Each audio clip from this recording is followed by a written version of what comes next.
பாதத்தை வணங்கி, என் அடியார்கள் பாதத்தை வணங்கி நான் இன்று என்னுடைய அனுபவங்களை சொல்ல இங்கே வந்திருக்கிறேன். நான் 8-9 வயசுலயே நான் வந்து எங்கள் அக்கா ஒருத்தவங்க நாகஜோதின்னு ஒருத்தவங்க இருக்காங்க. அவங்க அப்போ விவேகானந்தா கேந்திரத்தில் இருந்தாங்க. இப்பயும் அதில் தான் இருந்துட்டு இருக்காங்க. அவங்க எங்களை அப்போ 8-9 வயசாக இருக்கும்போது எங்களை விவேகானந்தர் கேந்திரத்தை பற்றி சொல்லுவாங்க. அவங்க சாமி கும்பிட்றதுனா அப்படின்னா நாங்கள் விளையாட்டுத்தனமாக தெரிஞ்சோம். அப்போ எங்களுக்கு ஒரு பிள்ளையார் படத்தை தான் கொடுத்து சாமி கும்பிடணும் அப்படின்னு சொல்லியிருக்காங்க. அந்த அப்படி கும்பிடும்போது கேந்திரம் மூலியமாக எங்களை என்ன பண்ணுவாங்க, சமய வகுப்பு நடத்துவாங்க, பாட்டு படிக்க சொல்லுவாங்க, விளையாட சொல்லுவாங்க. அப்புறம் கொஞ்சம் பெருசான உடனே லிங்கத்தை கொடுத்து சின்ன சின்ன குட்டி குட்டி லிங்கமாக கொண்டு வந்து கொடுப்பாங்க. அதை எங்களுக்கு ப்ரைஸாக கொடுப்பாங்க. அதை என்ன செய்வாங்க, வீட்டுகளில் கொண்டு கொடுத்து 5 ரூபா 10 ரூபாய்க்கு அதை கொடுத்துட்டு வர சொல்லுவாங்க. அப்புறம் ஸ்ரீ ராமகிருஷ்ணரோட படம், அன்னை சாரதா தேவியோடது, சுவாமி விவேகானந்தரோடது, இதில் கொண்டு போய் நாங்கள் இதெல்லாம் வீடு வீடாக கொண்டு போய் கொடுக்குறது.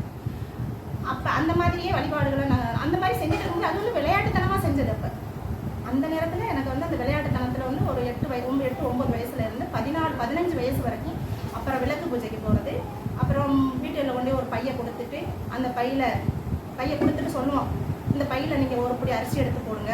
ஆனால் எதுக்கு அவங்க சொல்லுவாங்க, இதை கொண்டு போய் அக்கா சொல்லுவாங்க, இதை கொடுத்துட்டு இதை சொல்லிட்டு வாங்கம்மா, அப்புறம் இந்த அரிசியை வாங்கி கொண்டு போய் இந்த 4 பிள்ளைகளுக்கு அன்னதானமாக கொடுக்கணும் நம்ம அப்படின்னு சொல்லி அந்த பையை கொண்டு கொடுக்கும்போது என்ன சொல்லுவாங்கன்னா, ஊருக்குடைய உழைத்திடல் யோகம், மக்கள் சேவையை மகேஷன் சேவை அப்படின்னு சொல்லி இந்த அரிசி இதில் போட சொல்லுவாங்க. அதே மாதிரி சொல்லிட்டு வருவோம். அப்புறம் விளக்கு பூஜை, அப்புறம் ஸ்ரீ ராமகிருஷ்ணர், சாரதா தேவி, விவேகானந்தர் இவங்களோட வேஷங்களை போட்டுட்டு ட்ராமா பண்ணுவோம், ஊர்வலம் போவோம்.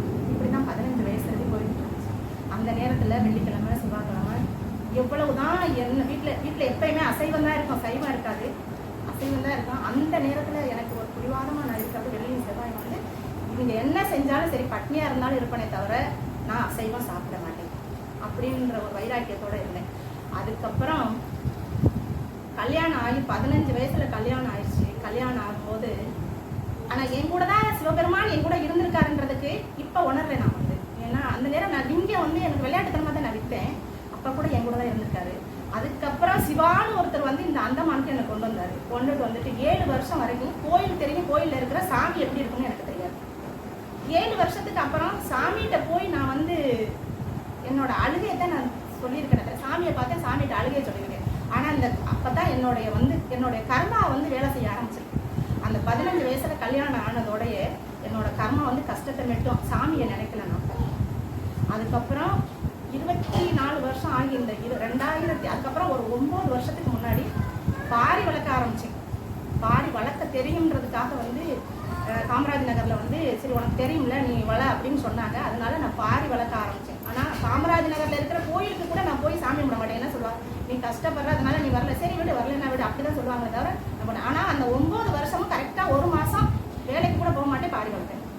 அந்த 9 வருஷம் வளர்த்த பின்னாடி பெரிய ஒரு கஷ்டம் அவர் நினைச்சிருந்துருப்பார் போல. உனக்கு நான் அப்போ நினைச்சேன், உனக்கு தெரியாத வயசுல நினைச்சேன், அதுக்கப்புறம் நீ என்னை விட்டுட்ட அப்படின்னு நினைச்சாரு என்னன்னு தெரியல. ஒரு கஷ்டத்தை கொடுத்தாரு எனக்கு. செத்துருவமான்னு தோணிடுச்சு. 2004 2000 அந்த கொரோனா டயத்தில் எனக்கு வந்த கஷ்டத்தில் என்னால் ஒன்றுமே செய்ய முடியல. அப்படி இருந்து நான் படாத கஷ்டம்லாம் பட்டேன். ஏன்னா எனக்கு சின்ன வயசுலேயே என்ன சொல்லிட்டாங்கன்னா, எங்கள் அம்மா சொல்லும்போது என்ன சொல்லுவாங்கன்னா சிவன் சுத்த முக தெய்வம், அதை பெண்கள் கும்பிடக்கூடாது. அந்த ஒரு பயம் மட்டும் இருந்துச்சு. சாமி சிவனை கும்பிட்றாங்கன்னா அவங்கள பார்த்தாலே எனக்கு ஒரு பயம். அவங்க இவங்களெல்லாம் நம்ம பார்க்கக்கூடாது கோயில். ஆனால் எங்களுக்கு ராமநாத சுவாமி ராமேஸ்வரத்தில் இருக்கிறவர் தான் எங்களுக்கு குலசாமி. அவர் சிவன், அவர் தான் சிவன்றது எங்களுக்கு. நானே சொல்கிறேன், எங்களுக்கு குலசாமி ராமேஸ்வரம், அங்கே தான் போய் எல்லாமே செய்வோம். ஆனால் இப்போ நான் இந்த சிவலோகத்துக்கு வந்த பின்னாடி அங்கே இருக்கிறவரும் இந்த சிவன் தானே இருந்திருக்காரு. அப்போ இன்னைக்கு இவ்வளவு இதை நமக்கு உணர்த்துறாரு அப்படின்றது இப்போ உணர்றேன். அங்கே இருக்கும்போது எனக்கு அந்த விஷயம் தெரியல. ஆனால் 14 வயசு கழிஞ்சு இந்த 24 வருஷம் பிரிஞ்சு வாழ்ந்து இந்த கொரோனா டயத்தில் யதார்த்தமாக ஒரு உள் உணர்வுன்னு சொல்ல முடியாது. ஒரு ஃபோனில் நான் பார்த்த விஷயம், பாபா வர்றாரு. பாபா சொல்கிறாரு, நைட்டு 1 மணிக்கு உனக்கு ஒரு ஃபோன் வரும், அந்த மெசேஜ் வரும். அதே மாதிரி இது வரலான்னு பார்ப்போமேன்னு பார்த்தா ஒரு அசம்பவமான ஒரு ஃபோன் வந்துச்சு. அப்போ இப்போ உண்மையாக தானே இருக்குன்னு சொல்லிட்டு 2 வருஷம் கண்டினியூவாக நான் வந்து பாபாவையே நான் இப்போ என்ன வேலை இருந்தாலும் சரி, கோயிலுக்கு போகாதனா போய் சாமி கும்பிடணும்னு ஆரம்பித்தேன். வியாழக்கிழமை ஆயிடுச்சுன்னா பாபா கோயிலில் தான் இருப்பேன். அந்த பாபா கோயில் முடிச்சுட்டு வெளியே வந்தோடனே எங்கேயாவது ஒரு சாப்பாடு வாங்கி யாராவது ஒரு ஆளுக்கு கொடுத்துடணும். ஒரு சாப்பாடு, 2 சாப்பாடு, 2 சாப்பாடு, 3 சாப்பாடு, இப்படியே வாரம் வாங்கி கொடுத்துட்டே இருந்தேன். அப்போ இந்த கஷ்ட சூழ்நிலை எனக்கு வந்த பின்னாடி எனக்கு தெரியல, பாபா கோயிலில் போய் விழுந்து அழுதுருக்கேன் நான். யாரும் இல்லாதப்ப அந்த இப்பெல்லாம் அந்த கேமரா போட்டு பார்த்தா கூட தெரியுங்க, நான் கேட்பேன் சாமி கும்பிடுங்க, எனக்கு சாமி கும்பிட தெரியல பாபா, நான் எதுக்காக நான் இந்த மாதிரிலாம் இருக்கேன், நான் சாமி எப்படி கும்பிடணும், இதுக்கு என்ன அப்படின்னு பல விஷயங்களை வந்து நான் அந்த நேரம் பாபாட்ட கேட்டிருக்கேன். ஏன்னா நான் தனியாக இருந்ததுனால பல விஷயங்களும் நான் பாபாட்ட கேட்டிருக்கேன். அதில் வந்து கடைசியாக சாகுற முடிவுன்னு ஒரு விஷயம் வந்த பின்னாடி தான் எனக்கு ஒரு நாள் கனவுல வந்து நான் நல்லா தூங்கிட்டு இருக்கும்போது கனவுல பாபா வர்றாரு, தோல் பையோட வந்துட்டு வா போகலாம் அப்படின்னு சொல்லி கூப்பிட்றாரு. அப்போ நான் போகும்போது வந்து இந்த ஃபோட்டோவில் இருக்கிற அந்த மஞ்சள் வெளிச்சம் மட்டும் எனக்கு தெரிஞ்சிச்சு. அவர் தூரத்தில் போயிட்டு பாபா நில்லுங்க, நான் வர்றேன்னு சொல்கிறேன். அவர் போயிட்டே இருக்காரு. அப்போ பதறி முழிக்கிறேன். ஒரு அசுரடிதான ஒரு இது கேட்குது, பக்கத்தில் இருக்கிற சிவன் கோயிலுக்கு போகும். பக்கத்தில் எங்கே இருக்குது சிவன் கோயில்? அப்போ என்ன காமராஜ் நகர் சிவன் கோயிலுக்கா? இல்லை தாண்டி போ அப்படின்னு சொல்லிட்டு போயிட்டாரு. அப்போ நான் என்ன செய்கிறேன், மறுநாள் என்ன செய்கிறேன், கோயிலுக்கு வரேன், பிள்ளையார் கோயில் வந்து உட்காந்து சொல்கிறேன். இப்படி வந்து பாவா என்ன ஒரு சிவன் கோயிலுக்கு போக சொல்லியிருக்காரு. அந்த பக்கத்தில் இருக்குன்னு சொல்லிட்டு போயிட்டாரு. எந்த சிவன் கோயில் தெரியல, நான் காமராஜர் கோயில் இல்லைன்ட்டாங்க. அப்போ அங்கே எங்க விளக்கு போட்டுட்டு இருந்த ஒருத்தர் சொல்கிறாங்க, பட்லைனில் ஒரு சிவன் கோயில் இருக்குது, உனக்கு தெரியாதா அப்படின்னு சொல்லிட்டு. ஐயோ எனக்கு தெரியாதே அப்படின்னு சொல்லுவேன். அங்கே ஒரு சிவன் கோயில் இருக்குது, நீங்கள் போங்க அப்படின்னு சொல்லி நான் அப்போ வந்து வண்டி ஓட்டிட்டு இருக்கேன். இது உண்மையாக இருக்குமா அப்படின்னு சொல்லிட்டு நான் வண்டி ஓட்டிகிட்டு இருந்தேன். அதே ட்ரெஸ்ஸில் நான் என்ன செய்கிறேன், நிற்கிறேன். ஒருத்தவங்க இங்கே சிவன் கோயிலுக்கு போகணும் ரோட்டில் சொல்கிறாங்க, சிவன் கோயிலுக்கு போகணும்னா அவங்கள ஏற்றிக்கிட்டு இங்கே வரேன். நான் இங்கே வந்த அன்னைக்குன்னு நம்ம ஐயா வந்து நிக்கோபார்லேருந்து வந்திருக்காங்க. அப்போ நான் வந்து சாமி கும்பிடும்போது விஜயம்மா சொல்கிறாங்க, இப்படி பார்த்தீங்களா நீங்கள் வந்த அன்னைக்கு எனக்கு ஐயா வந்திருக்காங்க. எனக்கு அப்போ தோணுச்சு, பாபா எதுக்காக நம்மளை போச்சுனாரு, நம்ம கேட்ட கேள்விக்கெல்லாம் இங்கே தான் நமக்கு பதில் இருக்கும் அப்படின்னு எனக்கு தோணுச்சு. அன்னைக்கு வந்துட்டு அப்புறம் அன்னைக்குன்னு சொல்கிறாங்க, ஐயா நாளை கழிச்சு 2 நாளில் குருநாதர் வர்றாரு, எல்லாரும் வாங்கம்மா அப்படின்னு சொல்லி. அன்னைக்குன்னு நான் இங்கே வந்தேன். ஆனால் நான் அன்றைக்கி வந்து குருநாதரை பார்த்த உடனே என் மனசுக்குள்ள என்ன தோணுது, அவங்களோட ஃபோட்டோடுன்னு தோணுது. நான் ஃபோட்டோ எடுத்துட்டு போயிட்டு நான் சாயந்தரம் இங்கே வர சொல்லிட்டாங்க. அப்போ எனக்கு மனசுக்குள்ள இந்த ஃபோட்டோவை நம்ம கழுவி அவங்க கையால் நம்ம வாங்கணும். ஆனால் என் கையில் சுத்தமாக அப்போதைக்கு அந்த சுத்தமாகவே பைசா இல்லை. ஒரு 2 மணி நேரம் கூட இல்லை. நான் நினைக்கிறேன், கடவுளே என்னை கூட்டிகிட்டு போயிட்டேன், பாபா நீ கொண்டு விட்ட கடவுள்கிட்ட நான் போயிட்டேன். ஆனால் இந்த ஃபோட்டோவை நான் வந்து கல்வணும் அப்படின்னா எனக்கு வருமானம் ஓடுனா 2 மணி நேரத்துக்குள்ள நான் எப்படி தான் ஓட்டேன்னு தெரியல. 600 ரூபாய்க்கு நான் வண்டி ஓட்டேன். கொண்டு போய் 300 ரூபா கொடுத்து ஃபோட்டோவை கழுவி எடுத்துட்டு நான் இங்கே வந்தேன். ஆனால் இங்கே வந்த உடனே எனக்கு எல்லாமே போனதில்லை. நான் ஒரு அனாதையாக நின்ற மாதிரி இருந்தேன். எனக்கு இந்த இடத்துக்கு வந்தோடனே எல்லாமே என் சொந்த பந்தம் எல்லாமே எனக்கு இந்த இடத்துல இருந்த மாதிரி தெரிஞ்சிச்சு. நான் ஃபோட்டோவை கையில் வாங்கினேன்.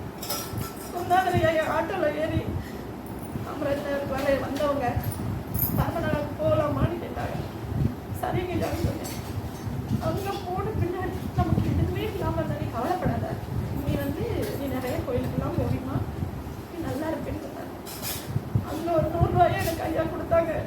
அதை வாங்கி நான் என் குருநாதர்கிட்ட கொடுத்த ஐயா எனக்கு காசு கொடுத்துருக்காருன்னு சொன்னேன். எங்கள் ஐயா வாங்கி எனக்கு கொடுத்தாங்க. அன்னைக்குல இருந்து எனக்கு செல்வ செழிப்பு எல்லாமே எனக்கு கிடைச்சிச்சு. ஆனால் என்னுடைய சிவபெருமான் என்னை இன்னைக்கு இந்த அளவில் கொண்டு வந்து வச்சுருக்காருன்னா நான் அவருக்கு நான் ரொம்ப நன்றி சொல்ல கடமைப்பட்டிருக்கேன். ஆனால் அதே மாதிரி என்னோட ஆசைகள் இந்த நிறைவு நடத்துல இன்னமும் மனப்பூர்வமாக என்னால் நான் அவருக்கு நான் சரணாகதி அடையணும். இன்னும் நான் கேட்ட கேள்விகளுக்கெல்லாம் நான் வீட்டில் நினைப்பேன், இதை போய் நம்ம ஐயா கிட்ட கேட்கணும் அப்படிங்கிறது. ஆனால் நான் வரும்போதே ஐயாவா சொல்லுவாங்க, அந்த ஒவ்வொரு கேள்விகளுக்கும் பதில் அவங்களா சொல்லும்போது இந்த கேள்விக்கு பதில் இது நமக்கு தான் அப்படின்றது என்னால் உணர முடிஞ்சிச்சு.